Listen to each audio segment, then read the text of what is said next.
Welcome back to Mac Talks Football, and Fiorentina have lost another game, 2 games in a row. They have lost their game at home against Udinese. The game ended up 2-1, so let's go ahead and talk about this game.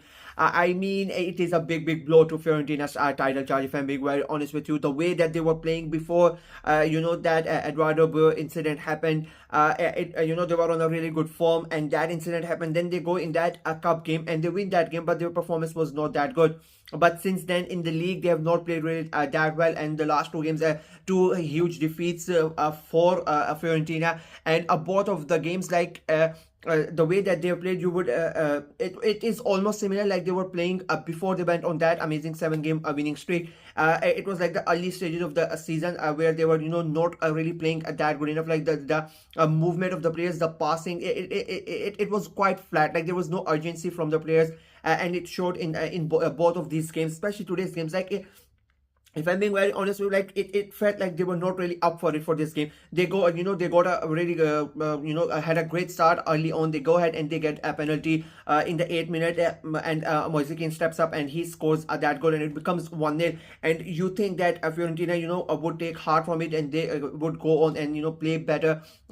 Even though they got they got the first goal, they got the penalty. They did not really start uprightly. It was quite lethargic, and I'm gonna put Udinese on the same level in that first half. I think both teams were quite slow in the build-up. It was a lot, a patient build-up by both of the teams. It was a possession-based game was going on. Both the teams had periods where they had majority of the possession, but the fact of the matter is that none of those teams created that much with the possession that they had. Like the chances were not there by both of them, and it was quite a boring first half. Apart from that penalty incident, there was nothing really that happened in that first half. Second half, the game really opened up a bit, and I think that is only because Udinese stepped up their game, and Fiorentina had to respond. If I'm being very honest with you, Udinese, they come in the second half, they came out of the blocks very quickly. I don't know what happened during the halftime, but I think the manager's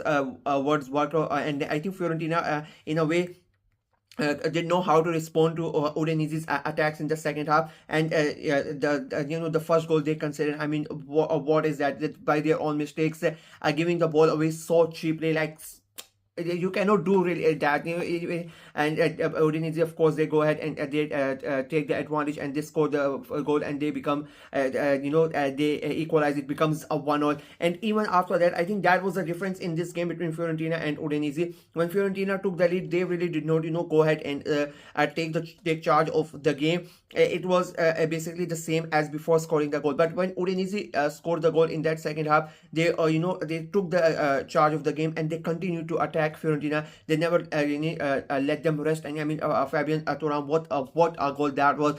Single solo effort coming in from the right hand side. You could literally like 5-7 seconds ago, you knew what he was going to do, what he was trying to do, what was in his mind, and he still was manages to go ahead, beat his marker, take the shot, curl it around the goalkeeper, and put it in the back of the net. Amazing goal.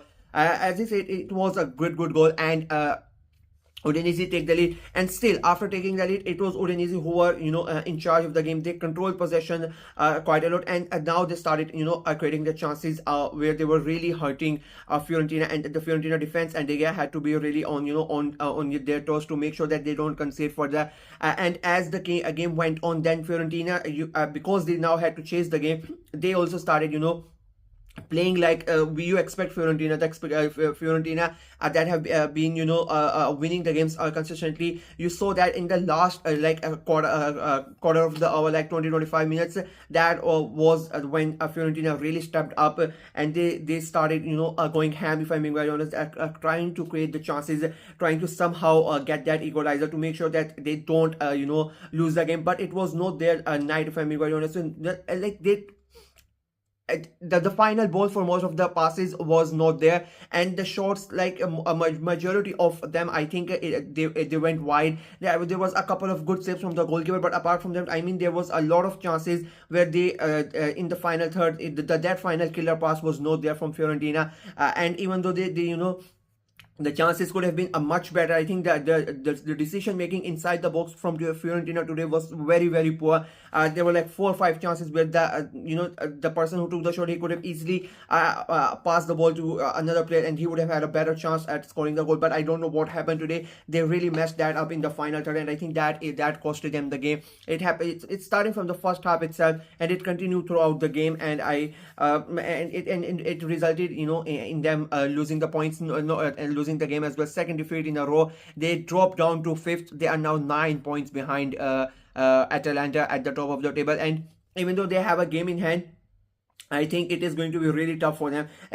No, I cannot really say it is going to be tough for them, because Syria is, it's going mental every weekend. It is a completely different result, and you really don't know which team is gonna. Still now, we really don't know which team is gonna end up winning the league. Let alone we don't know how many teams are in the title race. If I'm being very honest with you, so Fiorentina have a game in hand. If they win their game in hand, they will be like 6 points behind Atalanta. So if we are going with that logic, of course they're still in the title race. So but they really need to get back to the way that they were playing, the way that they played in the last 20-25 minutes. That is a Fiorentina that won the 7 games.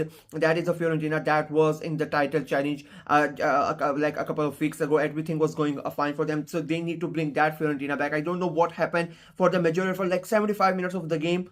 They were crap. Like, they were really bad. I'm not gonna mince my words here. I really like Fiorentina as a club. I think their fans are really good. Like, everything about that club is a really good. So I've always had a soft spot for them. But for today, they were really poor. But the last 25 minutes, that is how the fans expect them to play. And the thing that sometimes pieces of football fans about their club is when they know that they can do that, and they don't do it. Like, that's when you know that they can play such good football like they played in the 25 minutes, then as a fan you pull your hair out that why you not playing like that for the first 75 minutes as well. If you play like that, and I thought that Fiorentina were going to win this game. If they play like that for the 90 minutes, there's no chance Udinese are going to win this game. I no disrespect to Udinese, but they are not really on a Fiorentina's level. And I think Udinese, even though they played really good, you cannot take away anything from Udinese. But I think Fiorentina were really poor, and that really helped Udinese. As much as it's a bad day for Fiorentina, great day for Udinese. A big win for them. They have now soared. Last weekend I was saying that they're just 10 points away from the the relegation area. They have now increased that. Now they're basically 13 points away from the team at the 18th spot. So now they are trying to distance themselves. They are very close to Milan. So that is a big thing for them, if I'm being very honest with you. So I think it will be a very interesting thing. They might, because Syria is, as I said, going mental, going crazy, they might end up fighting for those European places. It is going to be tight. It is going to be tough for them. But I think as of now, I think they are away from that relegation scrap, and they are mostly looking towards the European places. It is so crazy Syria this year. Like, every single game changes the scenarios completely. So that is really interesting. So yeah, that is it for me in this video. We still have one game. Inter are gonna play a Como in about like half an hour, so we'll see what happens in that game. That is going to be another huge game in terms of the relegation battle as well as the title picture as well. So yeah, let me know what you guys thought of the game, what you guys thought of Fiorentina's performance, what you guys thought of Udinese's performance, and who do you think is, like, for you at the moment, who is like the in your opinion, favorite to win the league, and where do you think Fiorentina are going to finish, and where do you think Udinese are going to finish as well? Let me know in the comment section below. Like the video, share it as well, click on the notification bell, and of course subscribe to the channel. We are trying to get to 400 subscribers before the end of this year, so please go ahead and subscribe and help the channel out. Until next time, bye bye.